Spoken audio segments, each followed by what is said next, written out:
Hi, Susan. Yes, I see. Well, my wife keeps hijacking my Zoom. There, you are Bob once again. There we are. We're Bob once again. Hi, everybody. Hey, Hi, Bob. Bob. Good to have Once you back. again. All right. Hi, Maria. Hi, Maria. Good morning. Morning. Okay, so action items won't take us long, so we only have a couple. Nate's not here, so we can skip number one. Bob, as far as I know, you're still looking for a candidate. I thought I had one, and they didn't respond to me when I asked for their exact location. So still trying, but international requests are coming in. Meanwhile, just on a quick related note, we had an email exchange with Ed Grieg, who reached out because he caught word of what we were working on here with this video concierge, and he made it clear that he has people available to help us now, and explained that the reason things went so slow before is because they were trying to incorporate the Adobe team, but now that it would just be in-house people, he feels like they could help us make some improvements. So we're going to set up a call to talk with them so we can maybe get some help with some of the improvements we're making. So the last action item was Maria's to give us the registration links for eNABLEcon. That's done, and it's being promoted. So we've got that up on the hub as a pinned post right up at the top. I also added it to enablingthefuture.org right up at the top. So there's a graphic and a link to the registration page there. And so we are starting to link people over to that page for registration. So that's it for the action items. Moving right along, page 2, we got some upcoming special presentations, which we haven't gotten confirmed dates on yet. So moving on to page 3 and 4, you've got all your statistics with the new charts. I will let those speak for themselves. These have all been updated, so you can see current levels of activity, and just let me know if anyone has questions on that stuff, or if you ever want to see different charts or different data points. We had a ton of new members in the hub this week. I mean, just a waterfall of people. 27 new registrations. Yeah. It's interesting. I hope that's from we did 90 minutes on eNABLE on Wednesday last week. What was that, 90 minutes? We did a 90-minute webinar on eNABLE and its different devices. We had people from all over the world joining us, and we directed them to the hub and Enabling the Future and some other resources. So I hope that that's some fallout from that. Great. Great. Let us know when you're doing these events, Maria. I wasn't aware of that one. I would have liked to see it myself, but we can also help to promote those on the, on the hub and things like that. Yeah, that would be great. And we recorded it, we're translating it, and Nate was spectacular. He really was. I think he even spoke for maybe 25 minutes of it, like not quite a third, but it was very, very good. And we were using it as a way to kind of get people to have the equivalent of a shakedown hike when, you know what I mean? I don't know if you guys are in the Scouts, but before we take a really big hike, we try and schedule some smaller ones. And so for some of the speakers for eNABLEcon, this was one of the shakedowns. So Nate did a great job. Rodrigo Savage and his graduate student were there talking about their design. There were a couple of others, so it went really well. People were really, really happy. I've gotten good feedback about it, and I'm certainly hear that you saw some kind of bump come out of that, so that's good. Well, that's great. Nice, thank you. Sure. All right, so moving on to our agenda on the next page. As far as our first topics have to do with our Lumio discussions and proposals, and I think the only one we have going is still the one that Ben posted, the Chapter Wishbone project. Now, is that still in discussion mode, Ben, or have you started a proposal yet? It is. I left it for 2 weeks, but there's been no new activity this past week. So, I think. And that's a good indicator too. When we see the discussion activity die down, then it's a good point to switch it over to proposal. Right. Okay. But yeah, so far the only people that have been involved with it were Bob and Patrick, which it was good discussion. But it may be a no-brainer, Bennett. Right. Yeah, I mean, maybe it's just No comments is not a bad thing. Yeah. So sounds good. So I'll flip it over to voting mode this week. And maybe I'll add in, some comments just to see if I can invite people to join in. Sounds good. All right, so then don't need to talk about recent Lumio proposals. We've covered those before. So next topic, this is something that came up this week that I wanted to talk about. I had a call with a colleague at Johnson & Johnson. It's a gentleman that I've been talking to for some time now, who's anxiously looking to get Johnson & Johnson involved with e-NABLE. Now, I certainly did make several plugs for them to consider financial support, but right now their focus is on actually doing 3D printing. They have some very high-end 3D printers, and they're interested in printing parts, and I've been talking to them for some time. Hooked them up with the Deloitte people because they wanted to talk to somebody who had dealt with some of the liability issues and those concerns. And they've had to, it's a big company, obviously, so their legal folks are involved and they want to be careful about liability. So where they're at now is they're interested in printing parts, but not assembling. They feel like that's a good way of limiting their liability. Now, they have the ability to print a lot of parts. So what we talked about yesterday was they were talking about, potentially, up to 1,000, per year. And I told him, well, I'm not even sure we could, meaningfully make use of that many. But what I told him is, what'll help us is if we, instead of just cranking out, dozens and dozens and dozens of the same hand, let's mix it up. Let's have you printing both hands and arms. I recommended the Phoenix hand and the unlimited arm, and let's do it in left and right, and let's do it in a distribution of different sizes. So I explained to him the bell curve that we have, from 100% up to 160% scale, and kind of following a bell curve with, a larger quantity of the middle sizes. And if we do that kind of a distribution, then we'll have a more diverse inventory. We'll have a better chance of finding, good homes for them. Still, I told him I don't know how many we can effectively, find homes for yet. I explained to him that a lot of them need customization, et cetera, things we've talked about in the past. But, they are looking to print the parts as well as cover the cost of the assembly materials kits. So I told him, I explained that we have this chapter now that's handling the collection and QC and all that, but I told him I don't know that they are on board with doing the assembly work. That's something we'd have to talk to them about. Now, they might, maybe they'd be really happy to take that on. They might feel that that's a good project for the students. Bob, that's something that maybe we can ask him about. Yeah, just a comment. Is this Bob Summerich? Yes, it is. Yeah, okay. I've seen some of the conversations on the desk. I like everything I've heard, and I think it's a great idea. My concern with Sequoia at this point is we don't want to inundate them because they've probably Absolutely. received in the last month of existence, right? They probably received 60 to 70 devices. Yeah. And they're a high school that probably has a hybrid system going. Right. So I don't know how much time they have at this point. That's fine. I made no assumptions that they would Yeah. put this on. The other thing I was thinking is a more distributed approach. I mean, we Yeah. could put a call out there to volunteers to say, hey, here's a great way for those of you who don't have 3D printers or have some extra time. We could ship you X number of parts kits, however many you're willing to do, along with the assembly materials kits. You do the assembly, and then you send them over to Sequoia High School. The only trick there is, as always, figuring out the shipping, but maybe we could work that into the Johnson & Johnson program where they provide, that as part of their budget. Maybe they could cover that as well. I like that. What if we made it for all chapters, all 179 chapters? Well, and even A lot beyond, of them are international, but individual volunteers too. I mean, there's no reason to limit it to chapters. We have a lot of individuals out there that could help with this.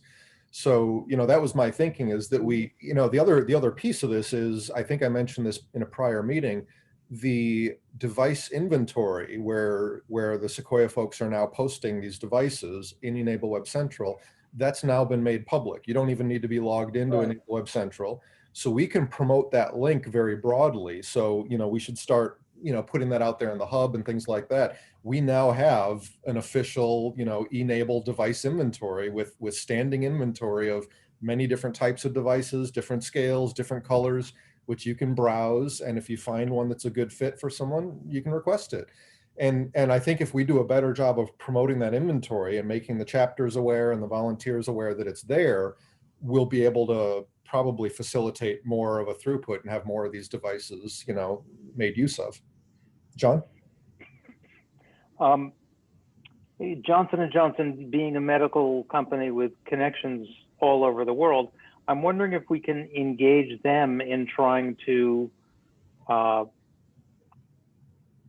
find recipients, connect with hospitals or other organizations that might be able to increase the demand side. Well, it's something I could bring up with them. My gut feeling is that they might be a little shy on that, again, because they're being very sensitive to the liability issues here. And I don't think they want to be in a position where they're seen as a middleman for providing these medical devices or what they perceive as medical devices. And that's why I think they're trying to limit their involvement to just printing parts and let somebody else do what they want with them from there, you know. I presume they are going to want to publicize their project, though. It's not something they've brought up. I'm sure they will welcome being included on our page of partners, which I would happily add them to, but that hasn't been, they have made absolutely no statements about what they want in return. They just have printers. They just want to help. That's the only thing they've. I'm a little surprised they're lawyers, because I was on some calls, you know, a year or so ago, Jeremy. I'm surprised their lawyers even let them do this, because well, they haven't allowed it yet. He's right now, Bob is putting together his proposal for what he wants to do. Because what happens if a finger part breaks? And Sure. it's not due to assembly, it's due to poor printing. I'm just thinking out loud. It's interesting. Yeah, it is. It is. I mean, I think there's pretty limited liability in that. And I mean, for the record, they're talking, they have high-end printers. They're talking about, they won't be printing in PLA. They're going to be printing in, you know, polycarbonate and, you know, yes, and things like that. So, and we talked about that, how some parts need to be thermoformable. So you'd have to use other materials for those. So that's all being sorted out. But yeah, it's still, right now, it's just in the proposal stage. Yeah, I mean, let's see where it goes. You know, I was just going to remind everybody that Johnson & Johnson is the platform that hosted the crowdfunding campaign that we were looking at in the spring. I think it's, you know, it's great that they want to help out, but, you know, of course, being you know, I forget what they are. They're in the Fortune 500, you know, number 35 or something like that. They're one of the biggest medical corporations in the world. So I think really if we can encourage the financial support without any earmarks, I mean, even if it's something where, you know, we have them funding, you know, this educational initiative, if they, you know, if they feel like they're making these kits and that they can support something in that same direction financially, that could be a really good opportunity. But John's point is a good one, that, you know, there's something that they want out of this, and finding out what they want clearly probably is going to be in our best advantage too. Yeah, again, keep in mind, this is not Johnson & Johnson, you know, executive leadership saying, hey, let's get involved with the e-NABLE. This is one guy, Bob, who just wants to do something with the printer. So I don't think there is an ulterior motive here. I think this is genuinely somebody who has printer capacity. He likes what we're doing. He wants to help. Now, when he brings his proposal to senior management, certainly they might see some other angles on this, and they might have ideas of, you know, how they could leverage this relationship or what have you. But as of now, the guy pushing this, I genuinely think he just wants to help. You know. Well, that's very nice. Yeah. He apparently he's also got a whole bunch of 3D printers that he wants to have be busy. Sure. So it would be great to figure out how to solve that problem for him. Yeah. Keep in mind that Johnson & Johnson, of course, has one of the world's great supply chains. And so if somehow you can get distribution of their devices and perhaps other devices into the package, either because he's got an account for shipping or because they really have a supply chain, that could be very useful for us. I'm surprised one of the items on the table isn't PPE. Given the current situation, if you got 3D printing capacity, they could be churning out PPE that's probably a lot more immediately relevant, unless Johnson & Johnson sells PPE and that gets into a whole nother. Very possible. That's very possible. Well, they do actually. So I don't know. If the goal is to make some 3D printers hum, what's the best Yep. use of that resource? And it could be a window into their willingness to directly have the 3D printing reaching the people who'd be using it. We've had, John and I have had experience in the past with some companies that are part of the military industrial complex or even government agencies who have wanted to help, and but they don't want to be directly in the limelight. So whatever you can do to let them gauge their own comfort level is going to be good for them. I can understand why they would want to have some distance between themselves and the people who are Oh, going to yeah. be receiving it. So Yeah, it's So- totally understandable. be sensitive to that. Yeah, But it's absolutely. a very good relationship that you're nurturing here. And Yeah. But on the other hand, inundating ourselves with parts of hands and arms isn't, Yeah, that's a concern I have. Before this actually happens, we want to really know how Absolutely. we're going to. And It would be I told him that if we did pursue this, what we should do is start with a small number. Let's have them do maybe 10 or 15 a month. And let's see how we do with that. Let's see how successful we are in getting those assembled and then finding good homes for them. And if we're, depending on how that goes, we can either reduce the throughput or increase the throughput or, adjust as needed. So we'll start slow and kind of ramp up as needed. But you guys have given me some good ideas. So I'll follow up with him. I think in addition to asking them to cover shipping costs for having us get these to volunteers and then from the volunteers back to Sequoia, we can also talk about potential, another component that would end up with some money going into the fund to support other initiatives. I'll have to figure out how to frame that, but I think maybe we can wrap this all together into a nice package. Right. I think it's an awesome idea to do the education kits. That's something that, we've been sort of Exactly. leaning into, and, Yeah. no assembly is perfect for that. Another idea with Nate finishing up his project in the months coming up, he might be really interested in some of these different materials for NIOP stuff, especially, it might be nice to get their feedback, how difficult is this stuff to print, and, Absolutely. doing kits Now, with keep in NIOP stuff. mind, would be cool. they have a different kind of printer. I'm guessing they have, SLS and multi-jet fusion. They've got high-end stuff. So issues for them are going to be different than issues for our volunteers. But that's a really good point, Ben. I had not actually thought, believe it or not, up until now with the education kits, I hadn't thought about including a quantity of parts sets so the students could actually assemble some hands. But that's an obvious idea now that you mention it. We could actually include bags of parts for up to 5 hands per kit or something like that, and that way not only are they getting a fully assembled device as a demo, but they actually have the parts needed to make their first set of devices, and that would be a great way of consuming a lot of their printed parts. Right, that might well take care of the assembly challenge. And actually, Lindsay may have some ideas about a quality assurance module as part of the training kit, so that at that end, they were on the hook for being careful about putting them together the right way. Yeah, they could at least do preliminary testing, and then it would go to Sequoia and they'd do final testing. I like that. Okay, great ideas. It lets Johnson & Johnson off the hook too, because if it's assembled by kids as an educational experiment, then right, it's great. Excellent. Okay. Jeremy, one other. If they have, I'd love to know what their printers are. Yep. But if basically this guy is willing to be a new materials high-end printer shop for us, there are all sorts of ways that could be useful. If we actually realize that we had high-quality SLS available, they may be able, for example, to do transparent versions of some of our masks as an R&D project. Mm-hmm. Okay. Just to think about. Yeah. Okay. So I've got enough here to follow up with him. Then you guys have given me some great ideas. Thank you. I think we can move on unless anybody has anything else on this. Okay. So the next topic we had here was the IST meeting presentation, which I believe we heard went well from Ben. Did you think the same, Lindsay? Did you like how it went? I did. Yeah, I'm so glad I got to pop in today. So it went really great. It was fantastic. As expected, I know educators, don't really like to complete something unless they have to. Right, Ben? We're very chatty people. We like to just chat. So we did push out the templates, and we generated a lot of great discussion.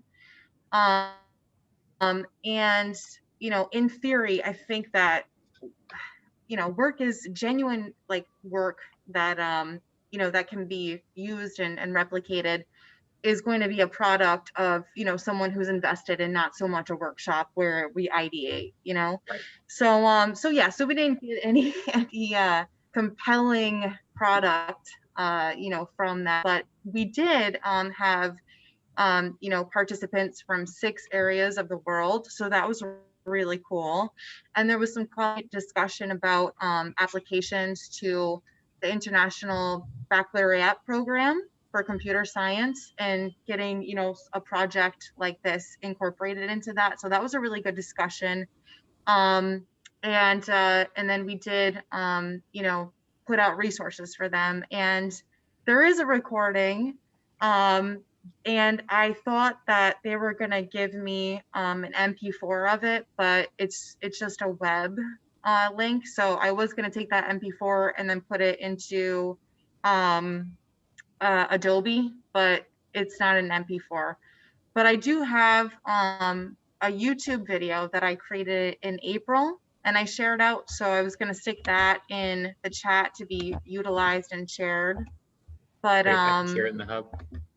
yeah, so what I'm going to do is I'm going to screen record my screen and then get the video that way. I just haven't had a chance to. I'm setting up for students to return physically next week. Okay, yeah, it would be great to get that link. I know I'd like to see it, and we have a lot of others that probably would too. So that'll be great. Yeah. Okay, well, glad to hear it went well.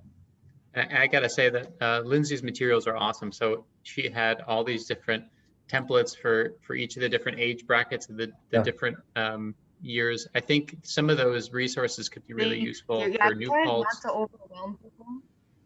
What was that, Lindsay? Oop, you cut out. Sorry, my bandwidth is low because people are live streaming all throughout the building. I don't even know if we're going to be able to do this. So I might be glitchy, but it was a lot for them to accomplish in 20 minutes. And I think that was a deterrent for a lot of people. But it's a great structure for people who have the time to actually think about it and complete it. That's why I'm going to push it out to teacher candidates when I get into the position at SUNY New Paltz. And it's going to count as Lindsay, you should something turn for off your them. So camera. that should. Okay. As a spoiler alert, my internet Good was doing call. the same thing during the presentation, so I haven't figured that one out yet. It's tricky, the bandwidth stuff is real. Especially these days. Maybe this will drive higher speed internet connections for all of us. Yeah. All right. And actually recording it for Everton's was a little bit of a hurdle, but boy, it's nice to just be able to look at it and say, okay, that's what it looks like for everybody else. Yeah. No questions. Yeah, So. for sure. Which by the way, is as we lead into the next topic here of eNABLECon 2020, it's worth mentioning. Maria, I know you're doing these sessions on Zoom, and I know you'll be recording them.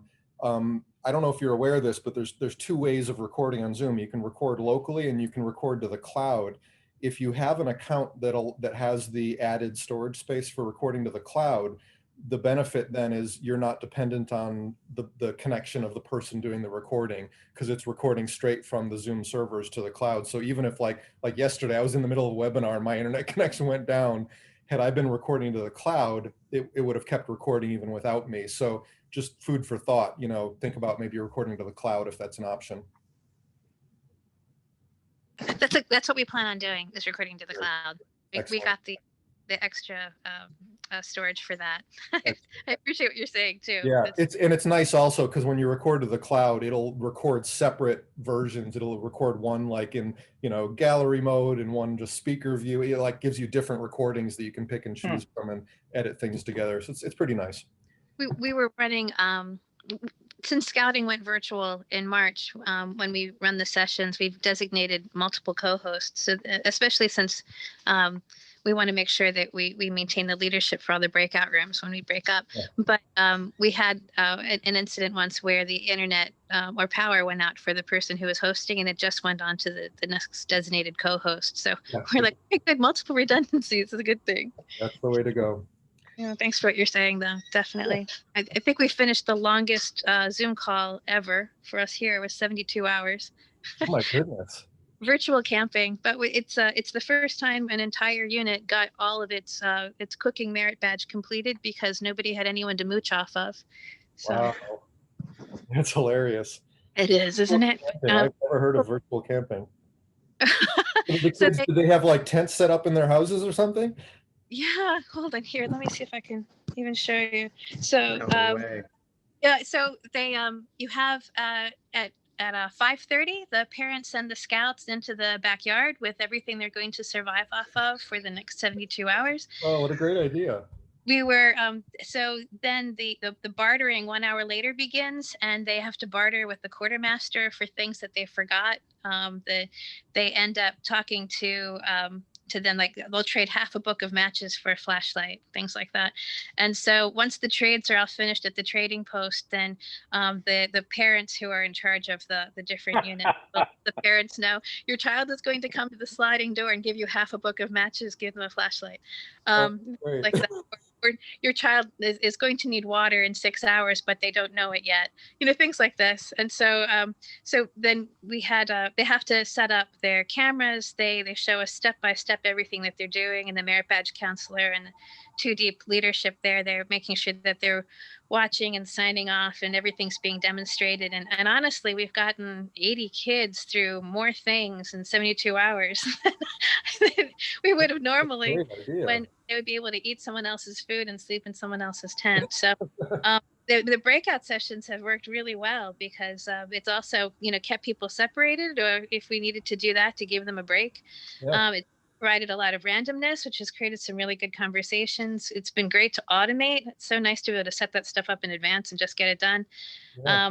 Or to just have it, assigned in advance. And we've been using the renaming of your account as one of the tools for saying, okay, list the topics that you want, put your number by it, okay, change your name to where you want to be, and there you go. So then we just take the leaders and they just rotate through each of the breakout units that they get to drop in and see what's going on, or what they need to be. So that's worked really well. But I tell you, the best Zoom mavens I know are Scout moms.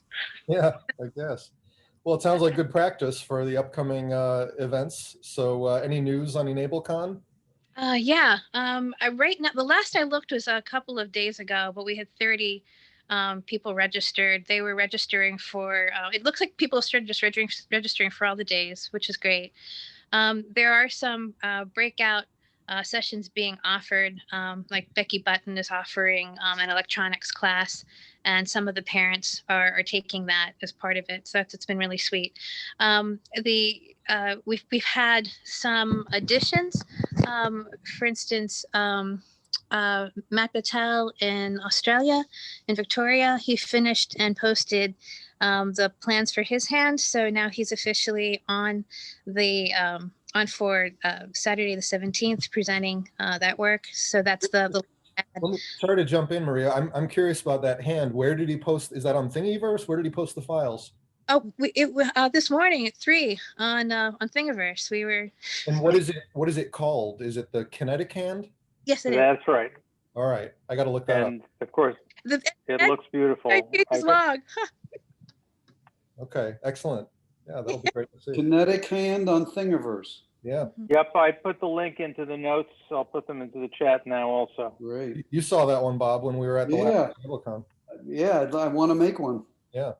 He has some good teaching cases to go with that. So people are coming through, and eNABLECon's doing, what it's done in the past. I think with the first eNABLECon, it had been almost 2 years before we'd had a device shared in the community. And I'm just glad that it's still serving the purpose of, galvanizing some of that action.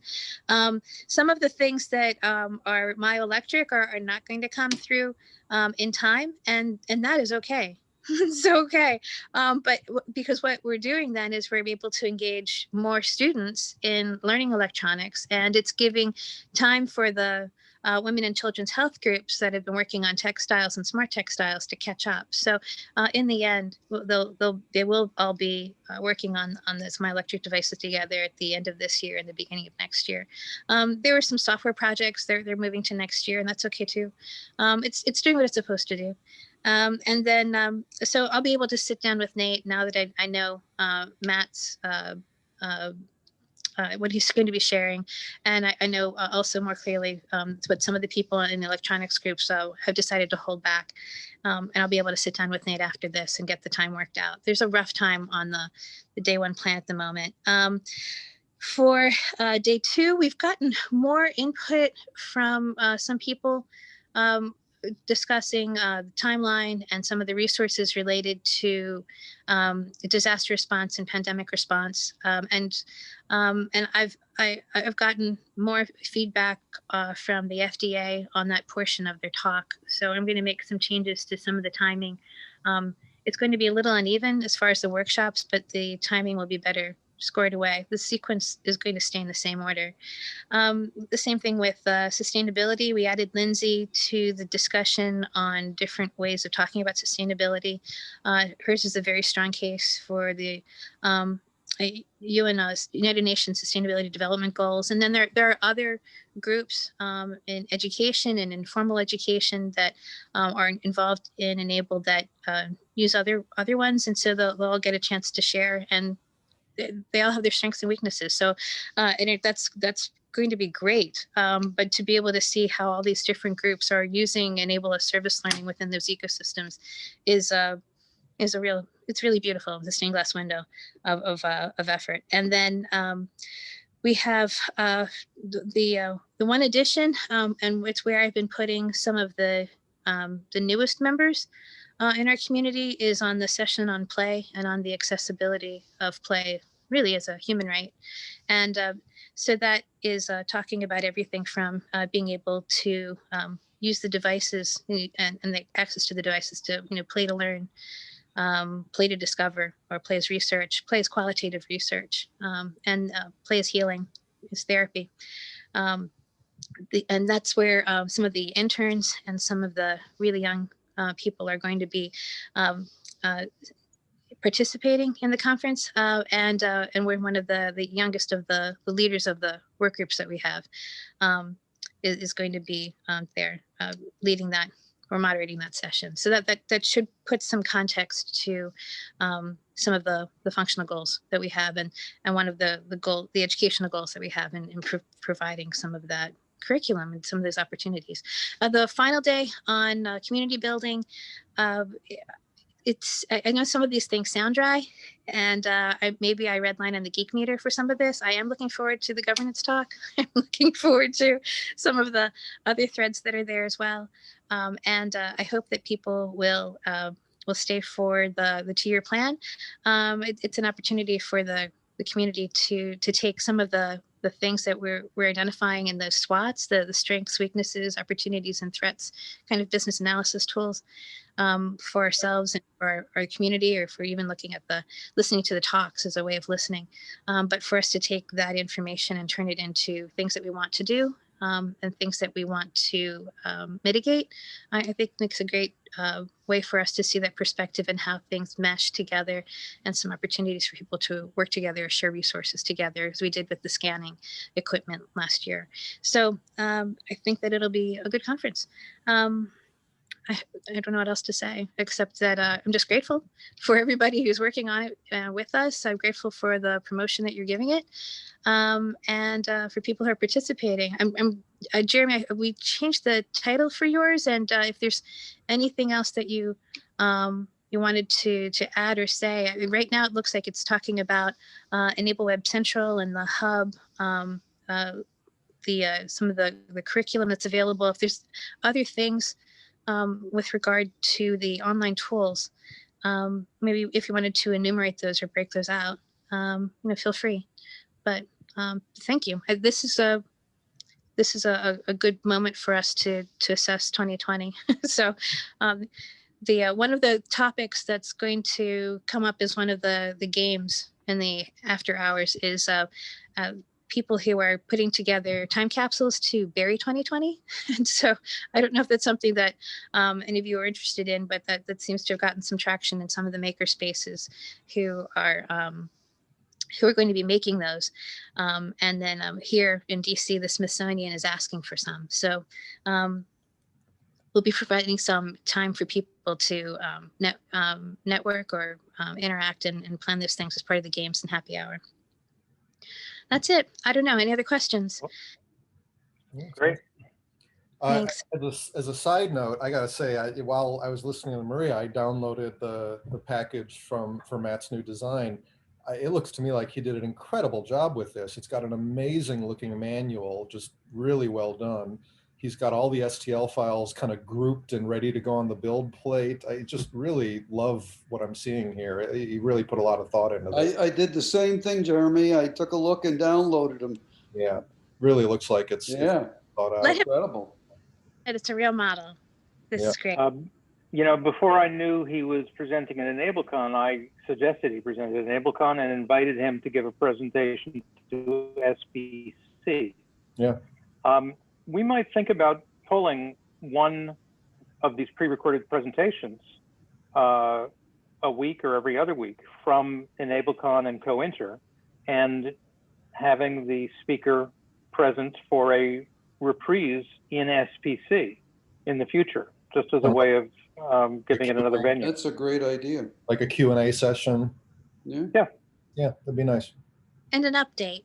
I think it's worth also reinforcing, just that it's appreciated. That's great. You bet.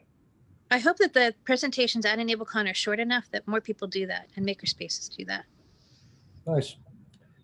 All right. Well, the next topic we have here is CoInter. Is there anything else to talk about? I think you guys got your presentations in, right? I did. Yeah. Okay. Yeah. So I guess they're just. And Maria, you got mine, correct? Yes. I also sent it to Maria. Okay. Great.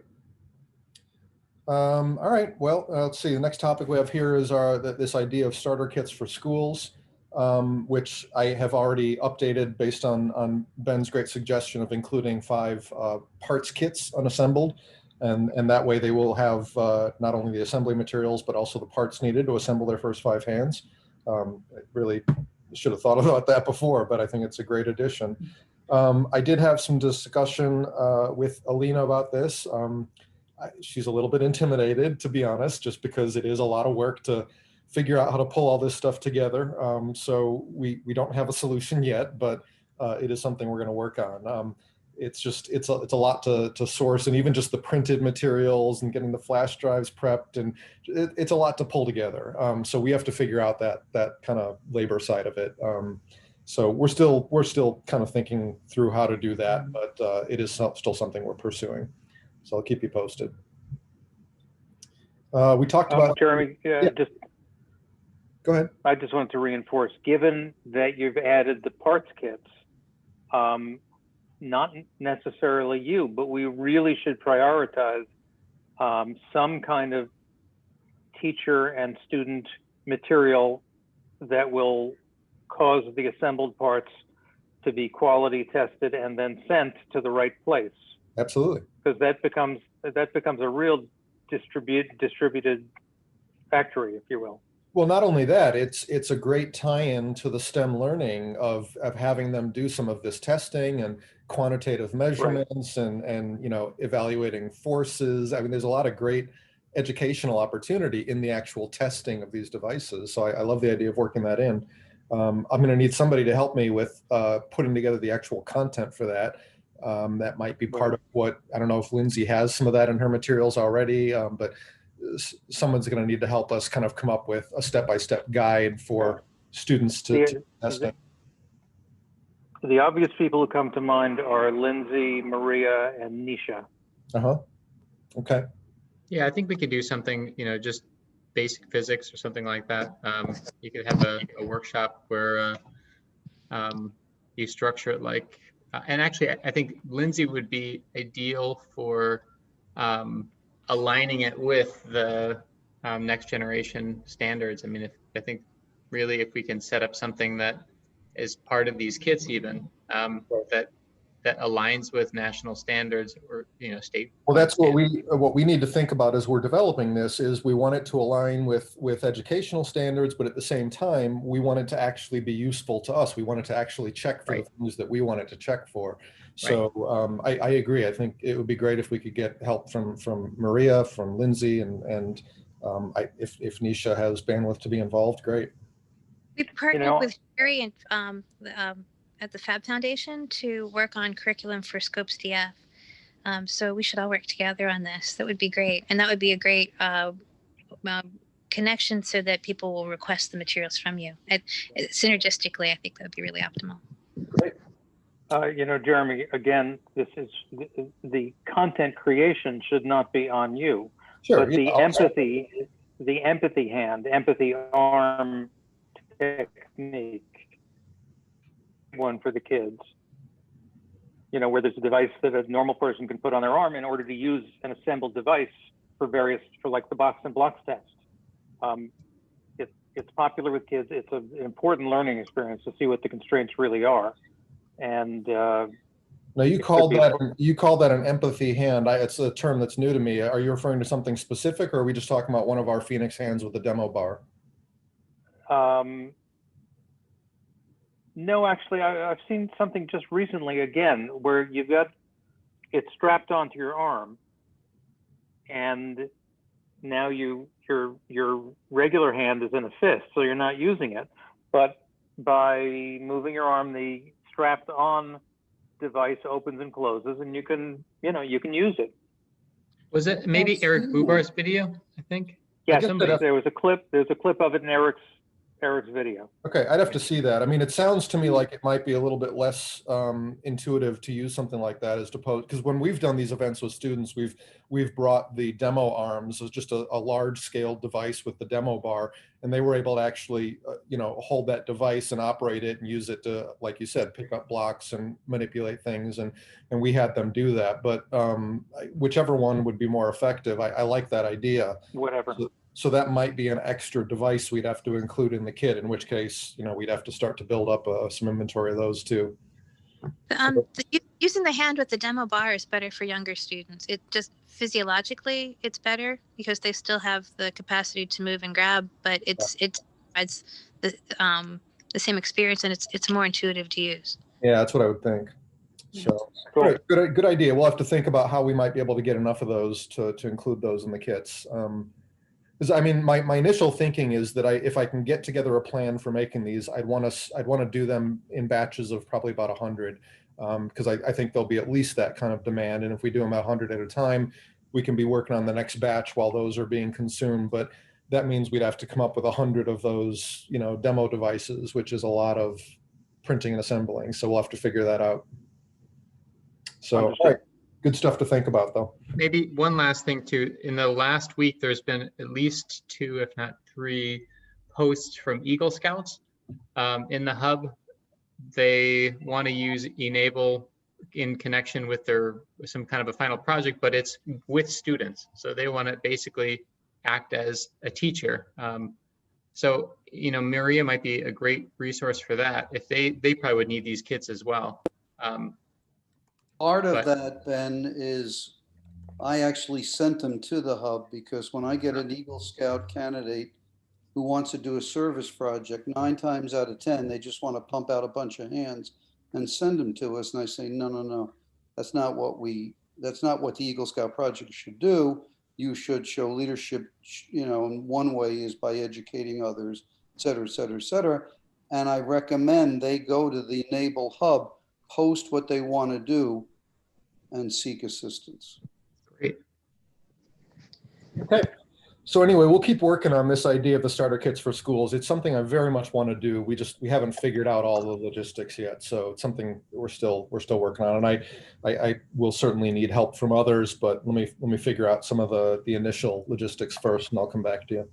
Ben, offsides, after this, if you'd contact me, I'll let you know what Shashi and I have put together for a couple of the Eagle Scout projects in coordination with the Malawi Scouts that I work with every other weekend. Okay. Great. All right. We've talked in the past about 3D printer donations, and let's see. I think the last discussion we had was that this might be good to kind of work into this new Wishbone project that Ben is proposing. So Ben, I'll just ask you to kind of keep that in the back of your mind once that's going. Help me. I don't know how that works logistically, but help to kind of put it out there that we do have a couple of printers available, and help me figure out how to best allocate those. That'd be great. I did change the wording in the proposal. If you don't mind tossing a comment on Lumio and just saying that you've got these printers, that would be a non-financial way to support regional chapters. How would that work? I'd love to be able to bring in other perspectives, but I think the non-financial stuff is more important in some ways than just getting people to donate, because we talked about this, chapters that come and go, people have more materials and filaments, and I think that's really promising. Okay, sounds good. Our corporate sponsorship page is up on Enabling the Future. So if you go to enablingthefuture.org and scroll down past the grid of buttons, there's a big purple button towards the bottom that says Partner with Enable, and that'll take you to the new page. So thanks, Ben, for putting that together. I think we do want to continue to add to it, but it's a great starting point. I'd love to see kind of the snapshots that you have in there about kind of examples of what's been done. I'd love to see those linked to another page where we can kind of give more details about the projects that have been successfully funded. And I don't think we need to tie those back to specific donors. Let's just say, here's some of the great things we've been able to do through the Enable Fund, and just kind of summarize that on another page. But the page is up in its current form, and I've already started to kind of direct people to that to get ideas of how they can partner with us. So I think that was a nice addition. It looks great. So maybe I'll set up a Google Doc and follow up with John. A lot of the story details I just don't have. So maybe I can take some of the things that we have on that page, put it in a doc, and then John and I can begin elaborating on some of these stories, and you guys can add to. I know Bob and Jeremy, you guys have stories about some specific partnerships that probably exist mostly in your memories, and it'd be wonderful to bring those in. Yeah, excellent. Okay, well, I don't think we need to go through a lot of the rest of these topics. We've talked about the Sequoia group and what they're doing. I'm going to put in a link to the device inventory page, which is now publicly accessible. So I'm going to link that here, and then we can, If you add it to the chat, I can post it in the hub today. Okay, put it in the chat too. There you go. One of the things for everybody to think about too, I have a draft of sort of different points for the Enable newsletter. We've got the EnableCon that we want to be promoting. There's a lot of projects that are almost at a point to talk about, but not yet there. So, the B-Mask project is so close to being reportable, but I'm not sure, the same with the macroscope project that John and Masvi are working on.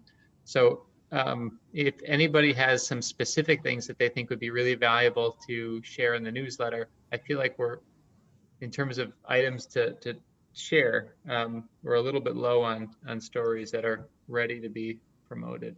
Well, I'll tell you, as of this morning, Matt Botel's hand, with his permission, would be great. Okay, that's a great point. Ben, I just gave you the wrong link. Yeah, that's a model. I just put the correct link in the chat for you. Great. So maybe I'll follow up with Matt Botel. I mentioned earlier that it looks like Deloitte might be getting re-engaged with helping us on e-NABLE Web Central to do some of the updates we've talked about. So I'll be following up with him. There's some things that I think the key thing that I'm really anxious to get done is we've talked about creating a new homepage. So I want to make a new landing page so that whether you're a recipient or a volunteer, when you log in, you're going to land on a page that has very clear sort of pictorial guidance of everything that is available in the eNABLE Web Central and how to, links to each one, so you don't have to go hunting through sub menus to find what you need. And I think that alone is going to be helpful. I know we have other improvements that we plan to make as well, but I think that one will be kind of low-hanging fruit that will make it easier for people to find the things they want. I know we also want to simplify the onboarding process. So right now, when you create a new account, it kind of takes you through 5 or 6 screens where you have to answer questions. I want to make it so you sign up with just an email address and, you know, a couple of clicks and you're in, and then we can get all that other information later, you know. So those are things we know we want to do. We'll work with the Deloitte team on sort of figuring out how to go about getting that done. So that's in the works. Cool. So that's about all I have. There's a couple other things on the agenda here, but I don't think we need to go through those. So I'd rather just, with the few minutes we have remaining, just open it up to you guys, see if you have anything else you'd like to talk about. Well, Lindsay is not here anymore, but Ben and I are scheduled for something with her in 4 minutes. Okay. So we need not linger. Sounds good. We'll go ahead and wrap up then, and see you guys next week. Take care, everybody. And maybe one last thing, Jeremy, in terms of onboarding, John and Saif have been talking about potentially collaborating with an onboarding project, which I think was pretty exciting. There was an article that he shared related to sort of, I don't know, general best practices for onboarding. And she brought in a student potentially to work on that. Okay. So that could be something to consider with your process as well. I don't know, John, if you shared that with Jeremy, but. Well, I didn't. In a nutshell, the notion is that we now have enough people coming on board every week or every 2 weeks or a month that if we had an orientation program, an onboarding process that took a week or two, but that took a cohort through the process, it would be a good experience, but it means that we could run a new experiment every cycle as we try to improve the onboarding process and look based on participation on the results of that. So there's a whole research design there, which was possible in the heyday of Google Plus and is possible now again, that numbers are back up. So something to think about. Sounds good. Yeah, keep me posted on what you guys work out there. Right. Maybe I'll try to set up just some general like monthly meetup for new members. No, that would be good. Just in the video page of the hub, we can just set it up. Yeah, let me know if you do that. I can join as one to kind of walk them through some of the online resources if that's helpful. Great. Doing the same thing. If we can participate together and coordinate together, I think it's worthwhile because we're doing the same things. Interesting. Great. Okay. All right. Thanks, all. Take care. Next week. Oh, you talked to Lindsay. I wanted to ask if she and her students would have questions for the FDA and for Takano, so that would give them a chance to kind of town hall style be able to ask them or pose them, and they could. So, all right, we open that up to others that you're working with too, but as much as possible, I'd like the community to interact. Okay? Okay. All Take right. care. Bye, all. Bye. Bye.